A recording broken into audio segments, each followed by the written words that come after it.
U.S. President Donald Trump's decision to sign a memorandum or presidential memorandum to withdraw from the controversial Iran nuclear deal is still generating a lot of reaction. Absolutely. Trump says America will not be held hostage to nuclear blackmail by Iran.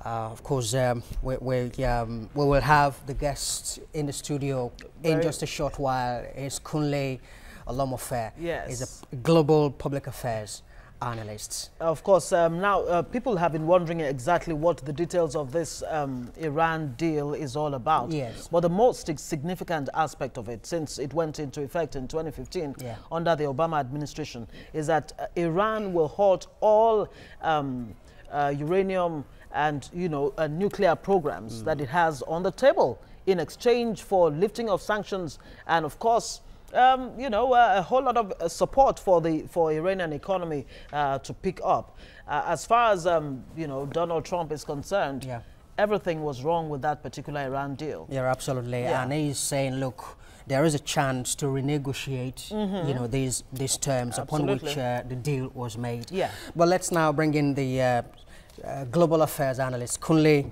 Olomofe. Thank you very much indeed for coming. Thank you. It's my pleasure. Morning, good to see you. Well, there have been concerns that President Trump pulled the plug. Well, but the question I want to ask is, what do we expect now that President Trump has pulled the plug? It's a good question. He said it in his speech about a day or two ago when he pulled out officially, is that he wants a renegotiation. And that's the whole point. Yeah. I think a lot of people are missing the point of what he's trying to achieve. And what he's trying to achieve is a better deal for the U.S. in this whole agreement. In line with his America first? Well, not necessarily America first, but for the protection of Israel as well as other countries in the area. It's not specifically about America, but it obviously involves America. But you see, that kind of analysis is part of the problem. It's not, President Trump is a very passionate, person. When he's speaking, people tend to only listen to the words that he uses as opposed to looking at the real point of what he's trying to, achieve.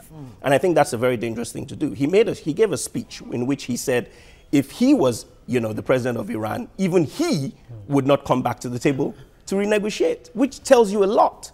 It tells you that what does that in itself say? What that says that the deal that Iran got was way too good for Iran alone. And it should have been mutually beneficial. It should have been more mutually beneficial. Okay, well, Hassan Rouhani, the Iranian president, has said, I'm ready to wait and see how events turn out. Fantastic. But what exactly did countries like the UK, France, Angela Merkel of Germany, and the rest of them, what did they see that Donald Trump did not see in this particular deal? Right. I think you need to look at it from the angle of Europe. Europe is involved in this in a financial status as well. They're making money from this deal because they deal with Iran. And if you remember, the sanctions that were placed on Iran didn't allow anybody to really do business with them. So they're doing business with them again now. And that is benefiting Europe in one way or the other.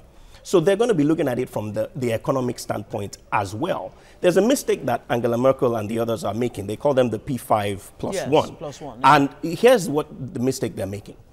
If you want to look at history, you have to look at history when you're talking about these kinds of important facts. And a lot of analysts do not look at history before they make their analysis. This Iran deal that we're talking about, this issue between America and Iran didn't start today. It didn't start yesterday. It didn't start last year. This has been going on since the 1970s. When Iran first, when the revolution happened in Iran in 1979, and 60 Americans were, captured in the American embassy, kept for 44 days, and, the whole of the U.S. was in disarray about that. It has happened ever since that, going on, that the U.S. has hardly actually retaliated whenever Iran has done something. The U.S. has kept itself in check. This is the most powerful military nation in the world. If they wanted to fight with somebody, I mean, it would be a problem for the U.S. too, but it would be more of a problem, more than likely, for the person that they're attacking. About 1,000 U.S. Citizens have been murdered, according to reports by the Iranian authorities, either by proxy or directly. So this is not it's not an issue that should be looked at in isolation.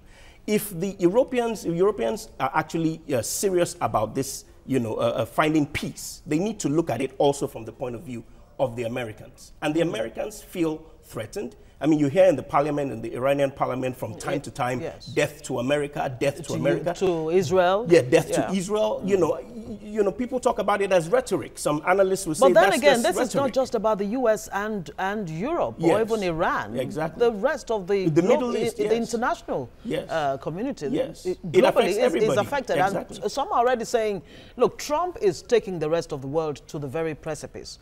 I disagree. And what would it take to... You disagree? I disagree. Okay. I disagree. Let me tell you why I disagree. The same people you're saying, many of the same people you're saying said Trump was going to take us into a nuclear war with North Korea. What happened?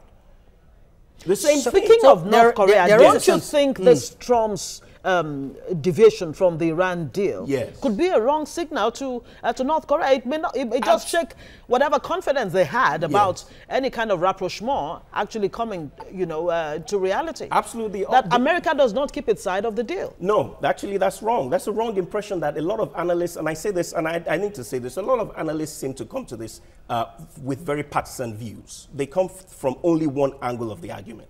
So let me take on that argument in the first place about North Korea losing faith in the American system or the American government. That is not happening. As far as we can tell, they are still going on with negotiations as we speak. Instead, what North Korea sees is a nation that will not take nonsense from any other nation. So when they're coming to the table this time around, they're coming thinking, look, we better negotiate in a way that these guys are going to take us extremely seriously, that they don't want to break the deal down the line. Now, let me tell you why it's easy for Trump to move out of this deal. Because President Obama didn't handle it properly in the first place. This was supposed to be a deal that was signed as a bill into law. It wasn't done that way. He basically circumvented the system as he did many times with executive orders. So when the next president comes in, it's easy for him to say, look, I don't like that particular order, so I'll just change it.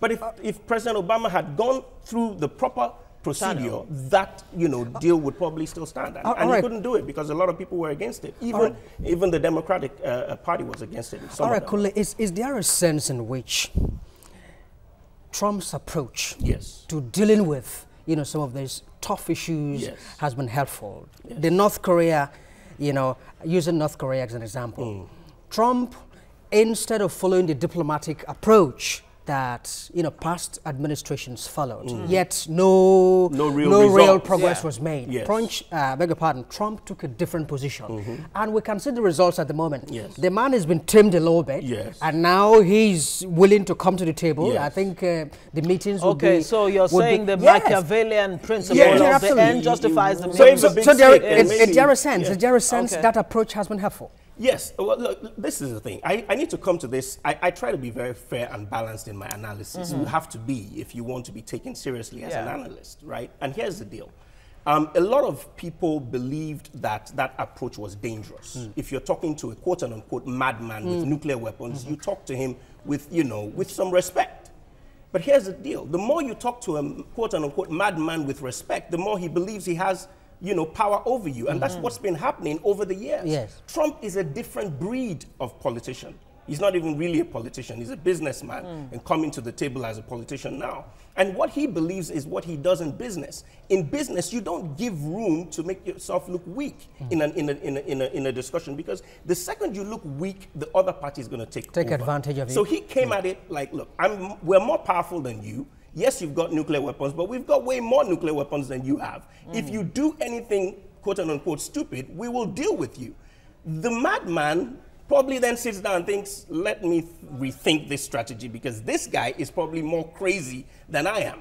It appears to be working. But don't forget that there's a saying that only the strong admit their weaknesses, because when you do have weaknesses and you continue to put up this facade of we're strong, we're tough and all of that, it really doesn't get the job done. Well, recall Kim Jong-un only recently, talked back to Donald Trump that, hey, you're going on about, how your strong disposition is what has brought us to the table. But don't forget that I am the one who actually reached out and said, look, we can actually meet each other halfway. Yes. I think I should point out this, the notion that President Trump didn't want to go through diplomatic means at all is also not correct. Because as he used the big stick, as he waved the big stick, you know, on Twitter or wherever he chooses to speak, he also had the State Department going and the UN, Nikki Haley at the UN, talking to the Russians and talking to the Chinese, and everybody came together behind the scenes to use the diplomatic method. So he wasn't only just waving the big stick, but he had to, you know, let the North Koreans know that he was a president that would take military action if it came to that. All right, and I believe that worked to some degree, if not completely. French President Emmanuel Macron had earlier advised Trump to think carefully about the consequences of his action, because otherwise it would be tantamount to opening up the Pandora's box. Is it far away from the truth? Again, we go back to the same analysis. This analysis of if the enemy looks a little bit scary, then we have to, you know, tread very carefully. President Trump doesn't work that way. He looks at it like he's, you know, he's like I said earlier, this is the most powerful nation in the world. They are not going to be intimidated. So if somebody is making threats, they will let the person know direct and say, look, you're making threats. We don't want to go to war, but if you insist on this path, we will take you down. I believe that is a better approach than what President Macron might and the rest of the European Union might be, you know, following up. And let me use a story to connect the two dots. I'm sure many of your viewers would know, and you would know as well, about the story of the Nazi Party and how they came into power and how they murdered so many Jews. I mean, about 6 million Jews were murdered. Many people don't know, they don't realize that Hitler was actually in the same position as Iran is now with the West back then, before he became very powerful. He was making a lot of threats. He was handled with quote-unquote kid gloves. And it was the kid gloves that were used to handle him that gave him the position and the power. Deified. Exactly. And then he came in and then caused a lot of trouble. What President Trump is claiming is that he doesn't want to do the same thing with Iran, so he's going to be a little bit tougher. I don't know what's going to happen. Nobody knows what's going to happen. But is he being too hasty with the highest level of sanctions that he said he's going to put in place? Because he's already signing. Well, he's doing that because he's already, I mean, it's going to take a while for the sanctions to kick in anyways. It'll take about 6 months before those kick in. So he's basically giving them enough time, that 6-month period, to give them enough time to come back to the table to renegotiate before the sanctions actually kick in and then start to give a lot of trouble to that government. But here's the thing. With regard to that deal, there was a lot of money that was passed into the hands of the Iranians. Yes. In terms of billions of dollars that were given to them, and the claim by the president in cash too. Yes, in cash too. Yeah. You know, that was transferred to them. And, you know, if the truth is, if President Trump had been the one to transfer cash to Russia, for example, we wouldn't be. In fact, the whole world would not sleep anymore because, you know, everybody would go crazy. Okay, but it's on record that 67% of Americans say don't pull out, 33% say pull out. Well, actually, that poll has changed. As of yesterday on CNN, 53% actually approve of what he's doing with North Korea. Okay. And the polls are changing. Well, the polls change from time. They change from time to time. Don't forget that. Kunle Olomofe, thank you very much. Global Affairs Analyst joining us this morning on TVC Breakfast. I wish you a very good weekend. Thank you. Rewarding one at that.